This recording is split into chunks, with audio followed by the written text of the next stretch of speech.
So a short video looking at the techniques that I've used to create rocky outcrops on the layout and cliffs made of rock.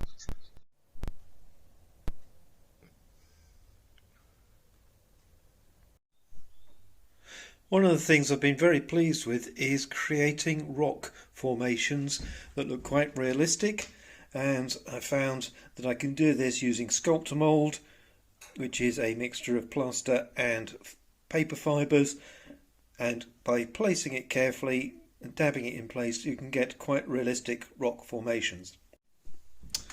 So how do I do my rock formations? Well, the first thing is I need a little pot to mix up the Sculptamould, and I found little plastic pots that you get sauces in from your local Indian takeaway are very useful. Wash them out and recycle them, and you can keep using them. The actual Sculptamould itself comes in a largish bag. It's not that cheap, but it does go quite a long way, so it is worth it. I find just putting a little bit into the pot. Yes, it makes a bit of a mess, but we can tidy up afterwards. And then add some water. I just use normal tap water with a little bit of washing up liquid added, just to help break down surface tension. Don't need too much, and then it's a case of mixing it up. And in the best traditions of recycling, a little bit of spru off, I think it was off the Signal Box kit, and it's got a nice L shape, and it's quite good for just stirring up the Sculptamould, mixing in the water. And it's just a case of mixing it until you are happy with the consistency. I like it just still lumpy, because that helps to make the rock formations. So tamping it down a little bit, getting it all well and truly mixed up, and then we are ready to start applying it to any area we like. And I've got a little bit here which perhaps could do a bit more, and I think we could do a little bit more to join up around this corner, perhaps a little bit. So it's just a matter of taking it, dabbing it on, and then just sort of tamping it into place. A sort of rough movement. You can use the flat side, the other side, you can use the end, and it's just a matter of putting it into place, filling in the cracks.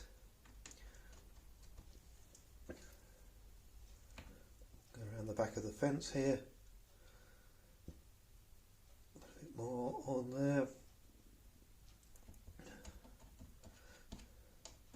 The good thing with the Sculptamould is it sticks pretty well to virtually any surface, so we can get good layer in there. Push it in first, and then one can shape it. It's one little bit of a gap in the rock there. Some different formations here. A little bit more needed just there. Put that in.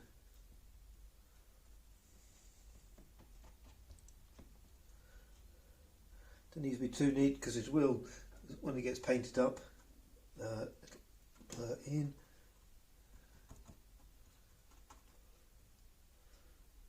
Crack there. And just come around this end, carry on down this side.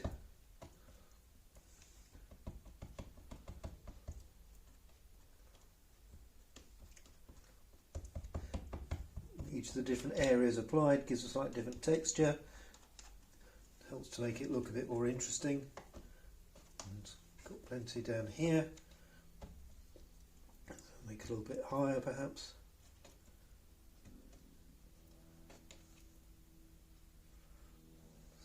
There we go.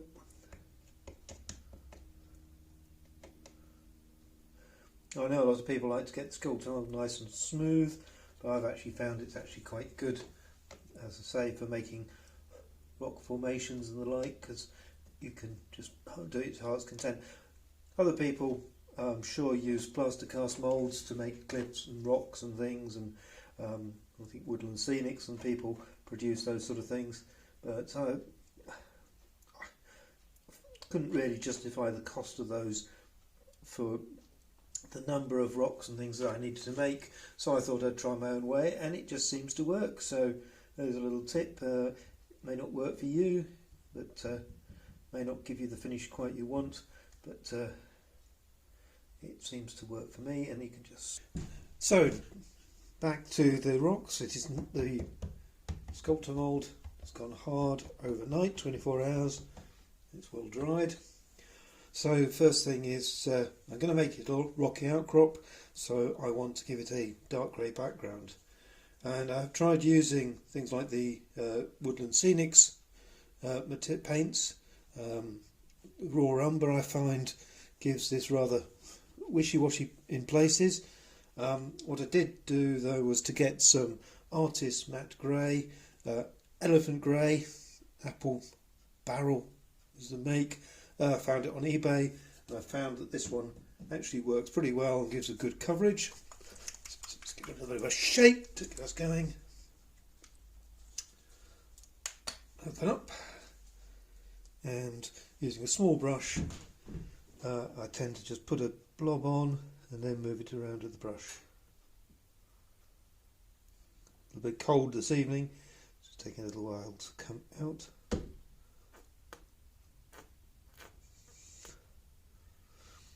So just using this as a base coat, working it well into all of the cracks.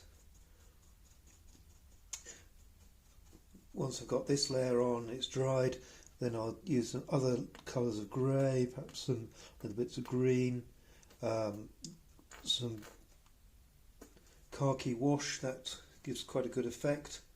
You can sort of wash it down into the cracks as if water has accumulated.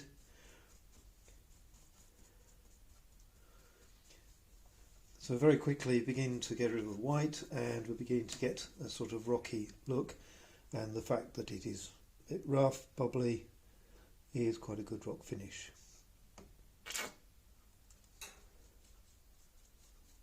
So we are, all the grey on. Now I'll let that dry. Again, I'll let it dry overnight, and then I'll start to add some other colours, little dabs, little squashes here and there, a little bit of a wash, and we'll make it look into a little bit like a rocky outcrop, like some of the others you can see on the layout. So having got a good coverage of the plus Sculptamould using the cheaper acrylic, I'm now moving over to using some Woodland Scenics. It's a stone grey colour. I find that's not too bad, it's a little bit darker, and with that base coat already on, I get a reasonable coverage. I found the best way: put a little bit onto a card or a bit of plastic, and then one can sort of dab it on, trying to sort of not make a complete coverage, thinking about where might be dark, where might be light, different rock forms. So this is the first sort of stage of it's good opportunity also to cover up some of the white spots that have been left.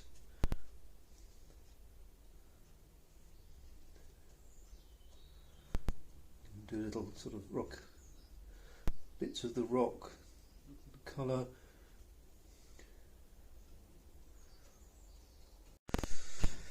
So now I've got a bit of the darker brown or grey onto the rocks, and still needs a little bit more colour. It's a little bit bright, a bit bland.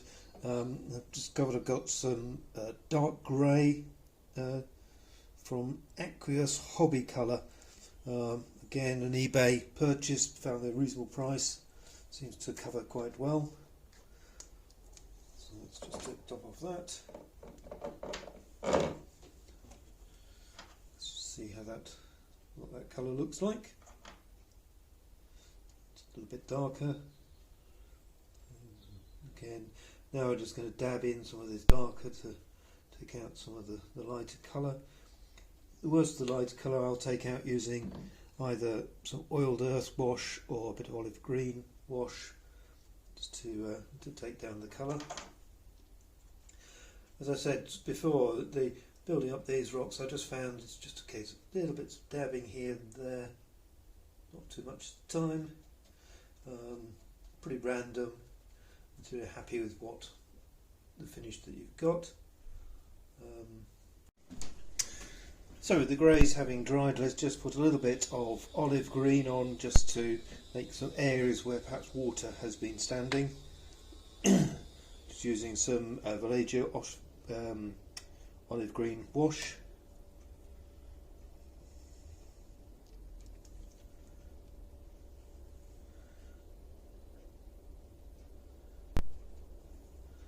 Small dabs around, let it run down a bit.